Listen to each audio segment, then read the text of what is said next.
Hey everyone, welcome back. Today, we're going to take a deep dive into some DIY science.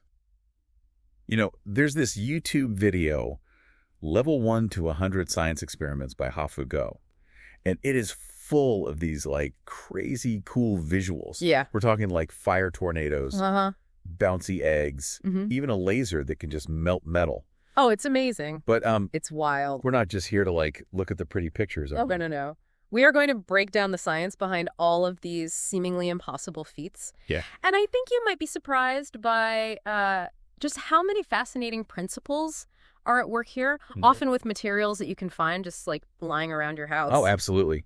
And before we get started, don't forget to hit that subscribe button, give this video a thumbs up, share with your friends, and let us know down in the comments what your favorite experiment is. Great idea. If you're joining us from a different platform, remember to search for FMKE News on YouTube. You'll find tons of content there on everything from politics and sports to spirituality and research. We got you covered. Now let's get to the science. Hafu Go starts off pretty basic, right? Level 1's a mini rocket made with a bottle and some rubbing alcohol. Yeah, a classic example of how a simple chemical reaction can create a powerful force. So the rubbing alcohol burns rapidly, produces these hot gases that expand and propel the bottle upwards. Same basic principle behind larger rockets, just, on a much smaller scale. Okay, that makes sense. But then things escalate pretty quickly. Suddenly we've got a fire tornado swirling in a glass container. How does that even work? It looks like magic. Well, it might look like magic, but it's actually just a brilliant demonstration of fluid dynamics. What's happening is the heat from the flames, right, that creates an updraft, and then the spinning motion of the container that causes the rising air to twist into a vortex. So it's like a mini version of how tornadoes form in nature. Yeah, exactly. And it's also like a great illustration of how these really powerful forces can arise from seemingly simple conditions. Think about how architects and engineers have to consider vortex dynamics when they're designing, tall buildings or bridges. Oh, wow. They need to ensure that their structures can withstand the force of winds that can be amplified by these swirling patterns. Wow, I never even thought about it like that. That's what I love about science. It's everywhere, even in the design of buildings. Okay, next up we have the disappearing can. Hafu Go uses drain cleaner to dissolve an aluminum can until it's practically gone. How is that even possible? This one's all about chemical reactions. So drain cleaner is usually a strong alkali, and aluminum is highly reactive to alkaline solutions. When they come into contact, a reaction occurs that essentially breaks down the aluminum at a molecular level. What you're left with is this strange, spongy residue, which is actually the plastic lining that was on the inside of the can. Wait, so the metal completely disappears. That's wild. Well, it does seem that way, right? But it's not quite disappearing into thin air. The aluminum atoms are still there. They've just been rearranged into different compounds as a result of the chemical reaction. That's pretty mind-blowing. It makes you realize how even, seemingly solid objects are made up of these tiny particles that can be manipulated and transformed. Speaking of transformations, let's talk about the aluminum croissant. Hafu Go melts a chunk of gallium and pours it onto an aluminum can, and the can just crumbles. No, that's a good one. Yeah. This experiment highlights the incredibly low melting point of gallium, so it melts just above room temperature. And so when it comes into contact with aluminum, it weakens the bonds between the aluminum atoms, causing the metal to kind of lose its structural integrity. So the gallium isn't actually melting the aluminum. It's more like breaking down its internal structure. Precisely. And, this property of gallium actually has some interesting real-world applications. For example, it's used in some types of thermometers and even in high-tech cooling systems for electronics. That's fascinating. I'm starting to see how all of these, seemingly simple experiments can actually lead to some pretty important technological advances. All right, next up is the bouncy egg experiment. Hafu Go soaks a regular egg in vinegar for 2 days, and the result is a bouncy egg. Yeah. I have to admit, I was pretty skeptical about this one. Yeah. This experiment is a classic demonstration of the power of acids. So vinegar is a mild acid, and over time it reacts with the calcium carbonate in the eggshell, dissolving it away.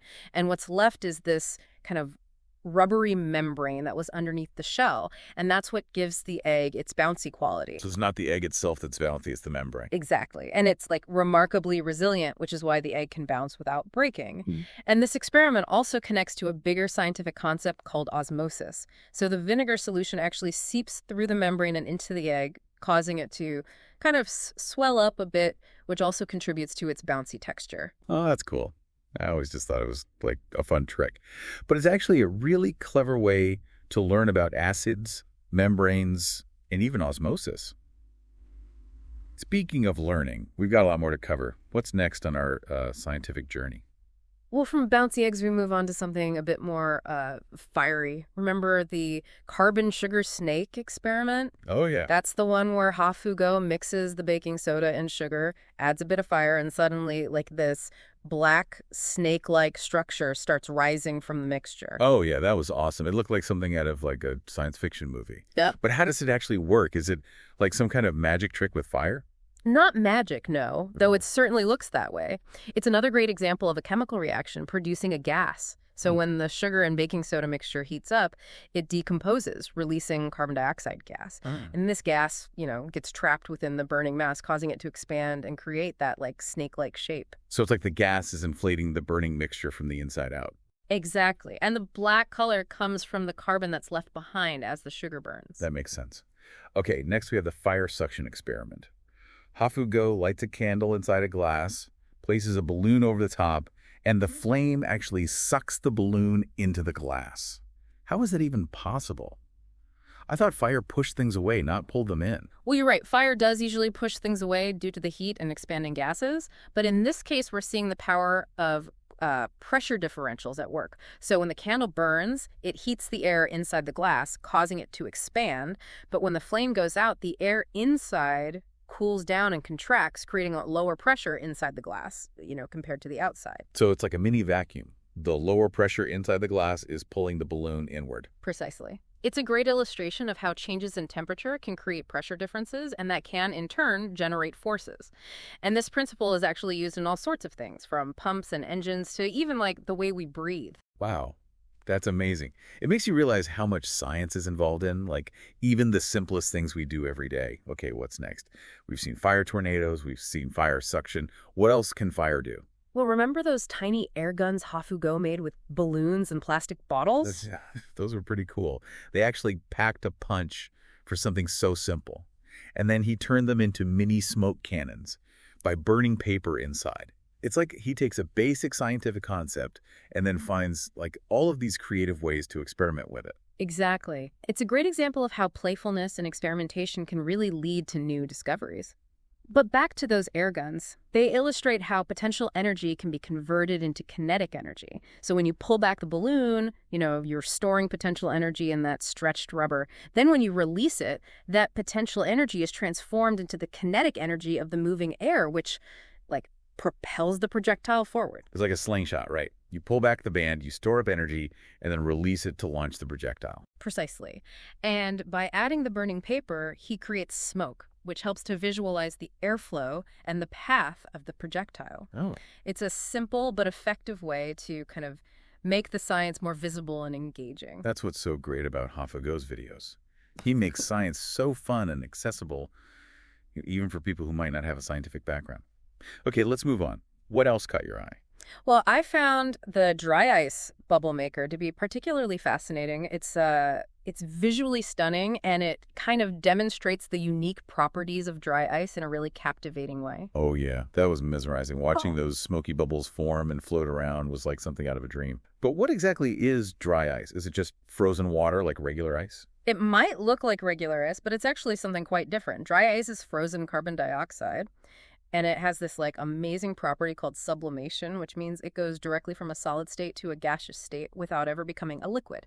So when you put dry ice in water, it starts to sublimate, releasing carbon dioxide gas. So that's where the smoke comes from. It's carbon dioxide gas. Exactly. And because carbon dioxide gas is denser than air, it tends to kind of sink and flow downwards, creating that dramatic smoky effect. When Hafugo adds dish soap to the water, it traps the carbon dioxide gas in bubbles, allowing us to actually see the gas in action as it forms and floats around. That's so cool. It's like a mini science lab right in your own kitchen. Okay, what's next on our deep dive? We've still got so many amazing experiments to explore. Let's talk about the elephant toothpaste experiment. Okay. It's a classic for a reason. Yeah. That eruption of foam is just so visually impressive. Oh, I loved that one. It was like a volcano erupting with foamy toothpaste instead of lava. But what's actually happening there? Is it some kind of special toothpaste that Like explodes? Not exactly. It's a fantastic example of a catalyzed decomposition reaction. So you see, hydrogen peroxide naturally breaks down into water and oxygen gas. Okay. But this process is usually quite slow. Okay, so it's just hydrogen peroxide breaking down. Right. But then why the, sudden explosion of foam? Well, that's where the catalyst comes in. Okay. In this case, Hafugo uses yeast, which contains an enzyme called catalase, and that speeds up the decomposition of hydrogen peroxide dramatically. And the dish soap that's added to the mixture that traps the oxygen bubbles as they're released, creating that massive eruption of foam. So the yeast acts like a turbocharger for the chemical reaction. Exactly. And this concept of catalysts is incredibly important in all sorts of fields, from industrial chemistry to even the way our bodies function. Enzymes like the catalase in yeast, those are biological catalysts that speed up the chemical reactions that are, essential for life. Wow, that's amazing. So a simple experiment like this can actually teach us about some pretty fundamental scientific principles.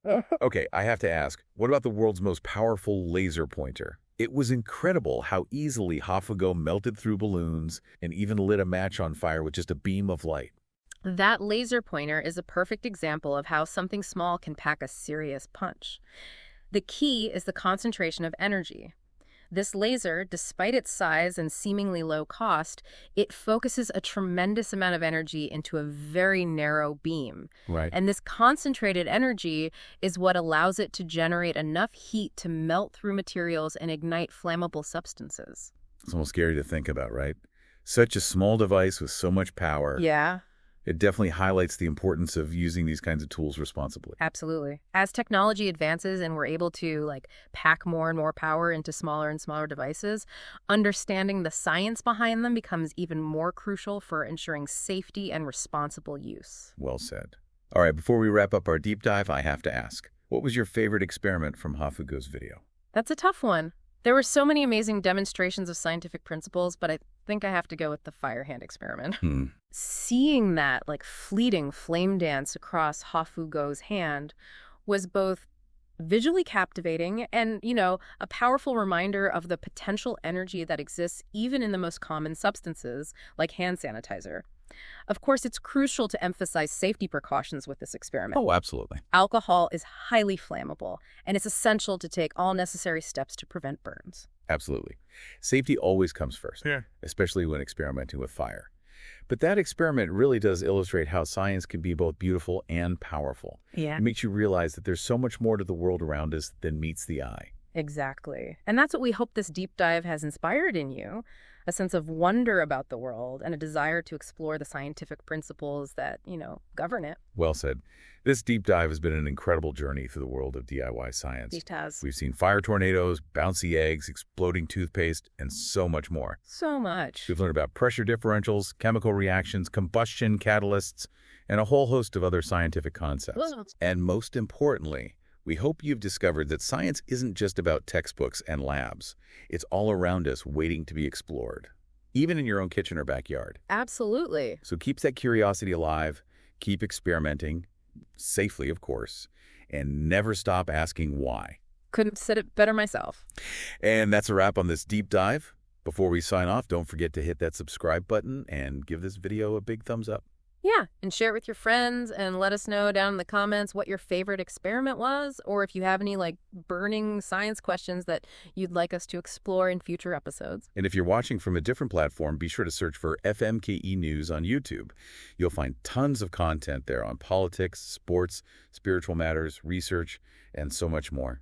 Thanks for joining us today, and until next time, keep exploring the amazing world of science.